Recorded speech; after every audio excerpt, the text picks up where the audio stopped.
Sunday का ससुराल। कीर्ति madam, आज सैटरडे है। कसम से सैटरडे की खुशी ना जिंदगी में सबसे अलग ही लेवल की होती है। तो फिर आपकी क्या स्पेशल प्लानिंग है संडे की? अरे क्या ही स्पेशल होगा, वही सब रूटीन वर्क, घर गृहस्थी, बच्चे, और क्या। तुम बताओ, तुम्हारा क्या स्पेशल प्लान है? मैं तो कल पूरे दिन चिल करने वाली हूँ। मम्मी से कहकर कुछ स्पेशल सा खाने के लिए बनवाऊंगी, पार्लर जाकर स्किन केयर करूंगी, अपनी फेवरेट मूवी देखूंगी और शाम को 2 घंटे दोस्तों के साथ घूमने के लिए निकल जाऊंगी। सच में जन्नत का एहसास तो बस संडे के दिन होता है। बाकी दिन तो ऐसा लगता है कि हम मजदूर हैं। अभी शादी नहीं हुई ना, इसलिए संडे को लग्जरी की तरह ले रही हो।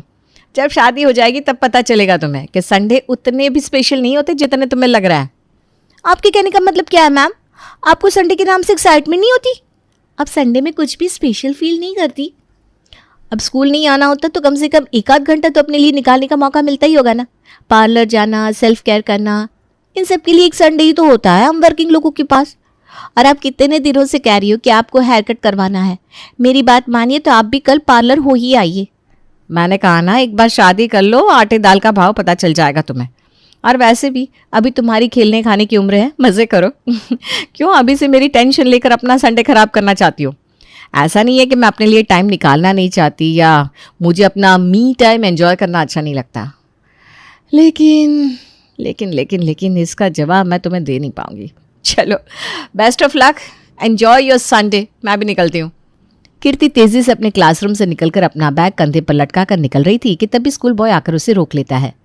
कीर्ति मैम, आपको प्रिंसिपल मैम ने अपने ऑफिस में बुलाया है। इस टाइम? स्कूल की तो छुट्टी हो गई है। हाँ मैडम, उन्हें कुछ ज़रूरी काम है, इसलिए आप 2 मिनट के लिए उन्हें ऑफिस में जाकर मिल लो। कीर्ति को समझ में नहीं आ रहा था कि अचानक से प्रिंसिपल मैम ने उसे अपने कैबिन में क्यों बुलाया है। हैरान परेशान सी कीर्ति प्रिंसिपल मैम के कैबिन में पहुंचती है। अरे कीर्ति मैम, आइए आइए, मैंने ही आपको बुलवाया था। जी, वो तो अच्छा हुआ विनोद भैया ने मुझे आपका मैसेज दे दिया। मैं तो ऑलमोस्ट साइन आउट करके निकल ही गई थी। हाँ, मैं समझ सकती हूँ। सैटरडे में स्कूल से निकलने की सबको जल्दी होती है, संडे छुट्टी जो होती है। बस समझ लो, इसलिए मैंने भी आपको बुलवाया है। मैं समझी नहीं मैडम। देखिए कीर्ति मैम, ये स्टूडेंट की ना मैथ्स की टेक्स्ट बुक है। इन्हें आप ले जाइए, मंडे में मार्किंग करके स्कूल में सबमिट कर दीजिएगा। संडे में? क्यों भाई, संडे तो छुट्टी होती है ना। अब छुट्टी में 1 आध घंटे का टाइम निकाल कर बच्चों की नोटबुक तो आप चेक कर ही सकती हो। अरे भाई, स्कूल की तरफ भी आपकी कोई रिस्पॉन्सिबिलिटी है कि नहीं? वैसे भी सारे टीचर्स स्कूल की छुट्टी के बाद आधा 1 घंटा रुकते हैं, आप तो इसके लिए भी मना कर देती हो। कीर्ति जानती थी प्रिंसिपल से बहस करने का कोई मतलब नहीं है, इसलिए वो चुपचाप कॉपियों का बंडल उठाकर अपने घर की ओर निकल जाती है। कीर्ति, निकल गई हो ना स्कूल से? हाँ सुरेश, बस अभी अभी निकली हूँ। तुम्हें पता है ना, हमारी प्रिंसिपल हमें चैन से 2 मिनट बैठे हुए नहीं देख सकती। अरे संडे के दिन भी वो। कीर्ति अभी बोल ही रही थी कि सुरेश उसकी बात काट देता है। अरे ये अपने स्कूल की रामायण बाद में सुनाना, तुम काम की बात सुनो। आज सैटरडे है, आज से ही कल के लिए तैयारी कर लेना। तुम ऐसा करो, घर जाते वक्त ना पनीर और मटर लेते जाना, और सुनो, थोड़ी सी चीज़ भी ले लेना। क्या बात है सुरेश, बड़ी लंबी चौड़ी प्लानिंग चल रही है, कुछ स्पेशल है क्या? अरे स्पेशल जैसा कुछ नहीं है, हफ्ते के 5-6 दिन तो खाते ही है ना वही बोरिंग खाना। तुम्हारे पास बहाना रहता है कि तुम्हें स्कूल जाना होता है, टाइम से निकलना होता है, इसलिए तुम कुछ स्पेशल बना नहीं सकती। तो कम से कम संडे के दिन तो कुछ स्पेशल खिलाओगी कि नहीं? अच्छा ठीक है, ले आऊँगी। सुरेश ने अभी फ़ोन रखा ही था कि थोड़ी देर में बड़ी बेटी प्रिया का फ़ोन आता है। मम्मी, आप चीज़ लेकर आ रही हो ना? अरे भाई, बड़ी चीज़ हो रही है, क्या बात है? आज सबके सब प्लानिंग बनाकर बैठे हो क्या? हाँ मम्मा, आपको कभी याद रहता ही नहीं है कि आपके 2 बच्चे भी हैं और उनका भी कभी कुछ स्पेशल खाने का मन कर सकता है। इसीलिए अभी खाने वाला डिपार्टमेंट ना हम लोगों ने अपने हाथ में ले लिया है। सैटरडे से ही आपको रिमाइंड कराना शुरू कर देते हैं ताकि आप संडे के दिन बहाना ना बनाएं कि आपने कोई तैयारी नहीं की है। तुम्हारे कहने का मतलब क्या है? हाँ, मैं बहाने वैसे करती हूँ? मम्मा, मैंने और प्रांशु ने ये डिसाइड किया है कि कल हम दोनों को चीज़ पराठे खाने हैं। बाकी लोगों को आप घर जाकर पूछ लेना, लेकिन मेरा और प्रांशु का सेट है। क्या, चीज़ पराठे? ठीक है, चलो बना दूंगी, आती हूँ सामान लेकर। संडे सबके लिए स्पेशल होता है, पता नहीं हमारे लिए कब स्पेशल होगा संडे। घर पहुँचकर सुरेश, बच्चे चीज़ पराठे खाने के लिए बोल रहे हैं, तुम मम्मी जी और पापा जी भी वही खा लोगे ना? अरे हम बच्चे हैं क्या जो चीज़ पराठे खाएंगे? वो तो तुम बच्चों के लिए बनाना, और कम से कम हफ्ते में 1 दिन तो मम्मी पापा से पूछकर उनकी पसंद का खाना बना दिया करो। भाई बड़े अरमानों से बहू बनाकर लाई थी मम्मी तुम्हें, इतना हक तो उनका भी बनता है कि नहीं? जल्दी जल्दी नाश्ते का काम खत्म हो तो मैं कुछ देर के लिए पार्लर होकर आऊं। स्कूल में भी टीचर्स टोकने लगे हैं कि मैं कैसा हुलिया बनाकर स्कूल आती हूँ। अब उन लोगों को क्या समझाऊं कि घर के काम करते करते टाइम नहीं मिलता अपना हुलिया सही करने के लिए। अरे यार, ये रोना मत रोने लगो बात बात पर। कीर्ति सास के पास जाती है, जहां सास उसे छोले भटूरे बनाने को कहती है। मम्मी जी से पूछ कर आई हूँ, अभी छोले भटूरे बनाने के लिए कह रही हैं। रात में जब छोले भिगोए थे तो मैंने सोचा था छोले चावल बना दूंगी, फटाफट काम हो जाएगा, तो मुझे थोड़ा अपने लिए भी समय मिल जाएगा। मेरी शक्ल देख रहे हो, शक्ल पर 12 बज गए हैं। मेरा जैसा गेटअप रहता है ना, स्कूल में कोई टीचर ऐसे बनकर नहीं आती।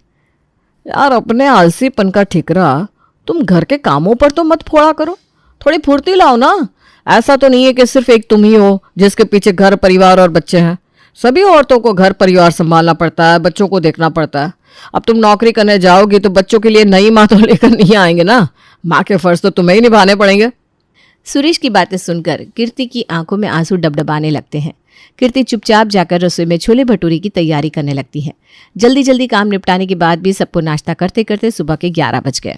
तभी कीर्ति देखती है कि सुरेश चाबी हाथ में घुमाते हुए घर से बाहर जा रहा है। सुरेश, कहीं जा रहे हो क्या?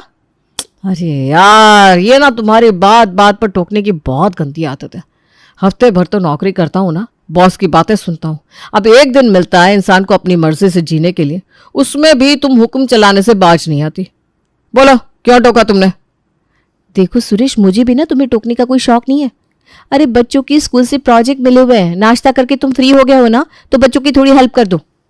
स्कूल में टीचर तुम हो और बच्चों के प्रोजेक्ट मैं बनवाऊं? ये क्या बेतुकी बात है। मुझे नॉलेज नहीं है इन प्रोजेक्ट का। ये स्कूल का काम तुम देख लिया करो, और मुझे पता है कि तुम बहुत जल्दी जल्दी काम करवा दोगी। सुरेश, मुझे अभी लंच भी बनाना है, ढेर सारे हैंड वॉश के कपड़े भी रखे हुए हैं। अब संडे के दिन भी तुम काम करने के लिए बहाने बनाओगे क्या? बाकी दिन तो तुम्हारे पास बहाना होता ही है। कम से कम संडे को तो खुशी खुशी निभा लिया करो यार। इतना कहकर सुरेश बेफिक्र से चाबी घुमाते हुए घर से बाहर निकल जाता है। मम्मा, ब्रेकफास्ट हो गया है, अब जल्दी से मेरा प्रोजेक्ट का काम करवा दो ना। बेटा, तुम अपना प्रोजेक्ट शुरू तो करो। जहां पर भी प्रॉब्लम आएगी मम्मा है ना बताने के लिए, तब तक मैं अपने काम निपटा लेती हूँ। ये क्या तरीका है मम्मा? पापा से हेल्प मांगो तो कहते हैं अपनी मम्मी से पूछो। जब मैं आपके पास आती हूँ तो आपके पास तो जैसे कभी समय ही नहीं होता। मेरी क्लास में सारे बच्चे पता है क्या बोलते हैं? तू तो चुटकी बजाती ही प्रोजेक्ट बना लेगी क्योंकि तेरी मम्मा तो टीचर है। अब मैं उन लोगों को क्या समझाऊं कि मेरी टीचर मम्मा के पास अपनी बेटी के लिए टाइम नहीं है? मेरी मम्मा तो मेरी उतनी हेल्प ही नहीं करती जितनी बाकी बच्चों की मम्मा कर लेती है। ऐसी बात नहीं है बेटा, तू मेरी समझदार बेटी है ना। तुझे पता है ना अभी मम्मा के पास ढेर सारे काम पेंडिंग है। मैं प्रॉमिस कर रही हूँ, जहां भी तुझे प्रॉब्लम आएगी मैं हेल्प करूंगी। तो स्टार्ट तो कर बेटा। अचानक कीर्ति को सास का फोन बजने की आवाज सुनाई देती है। अरे कीर्ति बहू, देख तो जरा, अंदर कमरे में मेरा फोन बज रहा है। किसका फोन आया? कीर्ति जाकर कमरे से फोन लाकर सासू माँ के हाथ में थमा देती है। माँ जी, बुआ जी का फोन है, लीजिए बात कर लीजिए। हाँ हाँ, ला दे दे। कई दिन से घर पर आने के लिए बोल रही हैं जीजी। नमस्कार जीजी, कैसी हैं आप? मैं तो अच्छी हूँ भाभी, आप बताओ। मैं भी ठीक हूँ। अच्छा जीजी, आप घर पर आने के लिए कह रही थी ना। देखो आज रविवार का दिन है, बच्चे भी घर पर हैं, बहू की भी स्कूल की छुट्टी होती है। आप ऐसा करो, आज ही आ जाओ, बड़े दिन हो गए आपसे मिले हुए। ठीक है भाभी, मैं कुछ देर में आती हूँ। मैंने भी यही पूछने के लिए फ़ोन करा था कि अगर आप लोग घर पर हो तो मैं आज मिलने के लिए आ जाऊँ। फोन रखने के बाद सासू माँ कहती हैं, बेटा लंच में क्या बना रही है तू? मटर पनीर की सब्जी बना रही हूँ माँ जी। सुरेश ने कई दिन से शोर मचाया हुआ है। ठीक है, ऐसा करना, मटर पनीर तो तू बना ही रही है, उसके साथ एक सूखी सब्जी और मीठे में भी कुछ बना लेना। तुम्हारी बुआ जी आ रही है, अभी इतने दिनों में आ रही है, शिकायत का कोई मौका मत देना उन्हें।